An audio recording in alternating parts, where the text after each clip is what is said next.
بسم اللہ الرحمن الرحیم۔ پروگرام اختلاف رائے کے ساتھ میں ہوں افتخار کاظمی۔ وزیر اعظم جناب عمران خان نے قوم کو ایک بار پھر سڑکوں پر نکال لیا۔ یہ کمال ہے ہمارے وزیر اعظم صاحب کا کہ لوگوں کو باہر نکالنے کا انہیں بہت طویل تجربہ ہے۔ 126 دن کا دھرنا دینا کوئی آسان کام نہیں تھا۔ حکمران جماعت عوام کو سڑکوں پر نکالنا جانتی ہے، سو گوادر سے کراچی تک لوگ کشمیری عوام سے یکجہتی کے لیے گھروں، دفاتر اور دکانوں سے باہر نکل آئے۔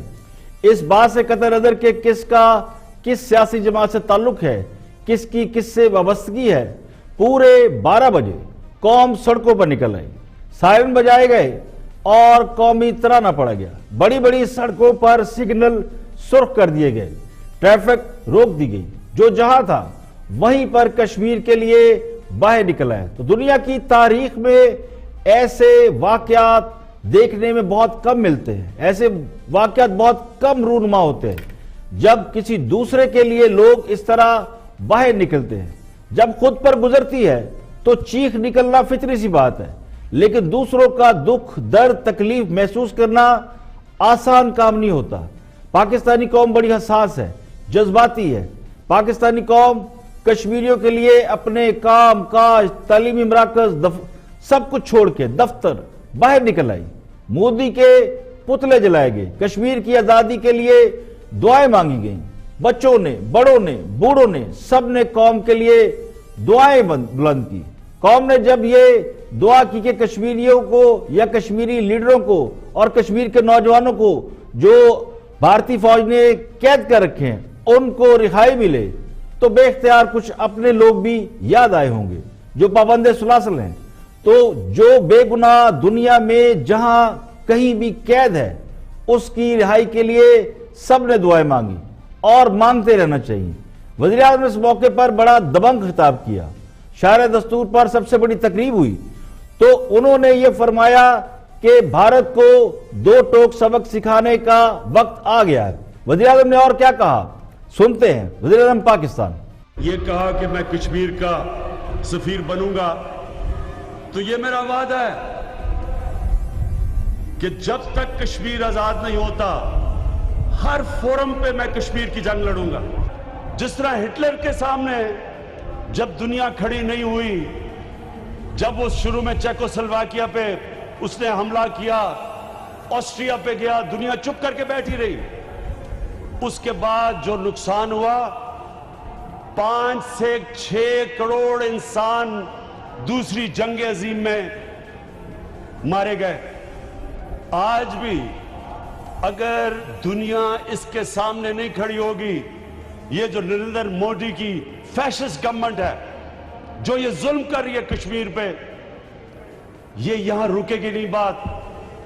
ہمیں پوری طرح پتا ہے کہ ہندوستان کی اب کوشش ہے کہ دنیا کی کشمیر پہ، کشمیر سے نظر اٹھانے کے لیے کچھ نہ کچھ پاکستان کو، جس طرح ایک فالس فلیگ آپریشن جو کہتے ہیں، جس طرح پلوامہ کے بعد انہوں نے بالا کوٹ پہ حملہ کیا، ہم نے دنیا کو ابھی سے بتا رہے ہیں کہ یہ کچھ نہ کچھ کریں گے آزاد کشمیر میں۔ اور جب یہ آزاد کشمیر میں کچھ نہ کچھ کریں گے تو میں نریندر مودی کو صاف بتانا چاہتا ہوں کہ آپ کی اینٹ کا جواب ہم پتھر سے دیں گے۔ یا ہماری فوج تیار ہے، ہماری فوج تیار ہے کہ کسی قسم کا آزاد کشمیر پہ انہوں نے کچھ بھی کیا تو ہم ان کے لیے تیار ہیں۔ تو اس سے ساری دنیا کو پتا ہونا چاہیے کہ کس قسم کا وہ ظلم ہو رہا ہوگا کہ وہ اپنی اپوزیشن کو بھی نہیں وہ دیکھنے دینا چاہتے۔ تو انشاءاللہ آج ہم سارے پاکستان مل کے، جدھر بھی سارے پاکستان میں آج لوگ نکلے ہوئے ہیں، میں اپنی قوم کا بھی شکریہ ادا کرتا ہوں۔ ہاں صاحب نے اپنی تقریر میں بڑی اہم بات کی۔ انہوں نے کہا کہ اگر کشمیری مسلمان نہ ہوتے تو پوری دنیا ان کے حق میں آواز بلند کرتی۔ یہ ایک بہت بڑی اور تلخ حقیقت ہے۔ کشمیری ہوں یا فلسطین کے لوگ ہوں، اگر دیکھا جائے تو ان کے لیے پوری دنیا کو چھوڑیں،